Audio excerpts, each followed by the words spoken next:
Bhaskar's area YouTube ఛానల్కు స్వాగతం. ఈరోజు ఓ ప్రశ్నకు సమాధానాన్ని మనం తెలుసుకోబోతున్నాం. సాధారణంగా చాలా మంది విద్యార్థులు ఒక పీజీ చేసిన తర్వాత మరోసారి రెండో పీజీ కూడా చేస్తూ ఉంటారు. మరి ఆ విధంగా రెండో పీజీ చేస్తే యూనివర్సిటీలలో హాస్టల్ వసతి, ఫీజు రియంబర్స్మెంట్ ఇటువంటి సౌకర్యాలు ఉంటాయా అనే ప్రశ్నకు సమాధానాన్ని మనం ఇక్కడ చూస్తూ ఉన్నాం. రెండో పీజీకి హాస్టల్ వసతి ఉంటుందా? ఎంకామ్ శాతవాహన యూనివర్సిటీలో పూర్తి చేశా. వయసు 28 ఏళ్లు. ఇప్పుడు తెలంగాణలో సోషియాలజీ పీజీ చదవాలని ఉంది. ఎస్టీ కేటగిరీ కావడం వల్ల ఉపకార వేతనం, యూనివర్సిటీ హాస్టల్లో వసతి లభిస్తుందా అంటూ జి రమేష్ వేసిన ప్రశ్నకు మరి ప్రొఫెసర్ బెల్లంకొండ రాజశేఖర్ మరి ఏం సమాధానం ఇస్తున్నాడో చూద్దాం. మీరు ఎంకామ్ తర్వాత ఎంఏ సోషియాలజీ చదవాలని ఎందుకు అనుకుంటున్నారు? మీకు ఎంఏ పూర్తి చేసేటప్పటికి 30 సంవత్సరాలు నిండుతాయి. అప్పుడు ఏ విద్యార్హతతో ఉద్యోగ ప్రయత్నాలు చేస్తారు? మీకు ఎంకామ్ డిగ్రీలో ఉద్యోగ అవకాశాలు ఎక్కువగా లేవనుకుంటే ఎంబీఏ లాంటి ప్రొఫెషనల్ కోర్స్ చేసే ప్రయత్నం చేయండి. సాధారణంగా రెండో పోస్ట్ గ్రాడ్యుయేషన్ చదవడానికి ఉపకార వేతనం, హాస్టల్ వసతి ఇవ్వడంలో యూనివర్సిటీ ప్రభుత్వ నిబంధనల ప్రకారం ఇబ్బందులు ఉన్నాయి.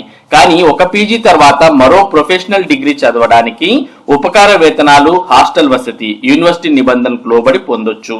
ఎంఏ సోషియాలజీని రెగ్యులర్ గా చదివే క్రమంలో మీరు మరో 2 విద్యా సంవత్సరాలు కోల్పోయే బదులు ఓపెన్ యూనివర్సిటీ ద్వారా కానీ ఏదైనా రాష్ట్ర యూనివర్సిటీ డిస్టెన్స్ ఎడ్యుకేషన్ ద్వారా కానీ పీజీ చదవచ్చు. అదే సమయంలో మీ నైపుణ్యాలు మెరుగుపరుచుకొని ఉద్యోగ ప్రయత్నాలు చేయండి. ఒకవేళ మీరు సోషియాలజీలోనే పీజీ చేసి ఆ రంగంలోనే ఉద్యోగ ప్రయత్నాలు చేయాలనుకుంటే యూనివర్సిటీ హాస్టల్ వసతి, ఉపకార వేతనంతో సంబంధం లేకుండా ఏదైనా పార్ట్ టైం జాబ్ చేస్తూ పీజీ చేసుకోండి అంటూ మరి Bellamkonda Rajasekhar professor career councillor మరి సమాధానాన్ని ఇవ్వడం జరిగింది.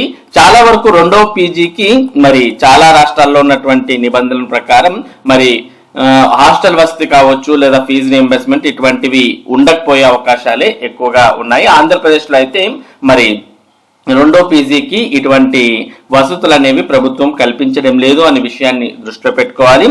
ఇక రెగ్యులర్ పీజీ ఒకటి చేస్తే ఇంకోటి ప్రొఫెషనల్ పీజీ చేస్తే మంచిది అంటూ ఇక్కడ సమాధానాన్ని మనం చూస్తూ ఉన్నాం.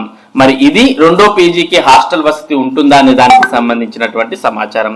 ఇటువంటి కొన్ని ప్రశ్నలకు సమాధానాలను మన భాస్కర్స్ ఏరియా ద్వారా మీరు తెలుసుకోవచ్చు. మరి ఇటువంటి ముఖ్యమైన సమాచారం కోసం భాస్కర్స్ ఏరియా యూట్యూబ్ ఛానల్ కు సబ్స్క్రైబ్ అవ్వండి. Thank you for watching this video.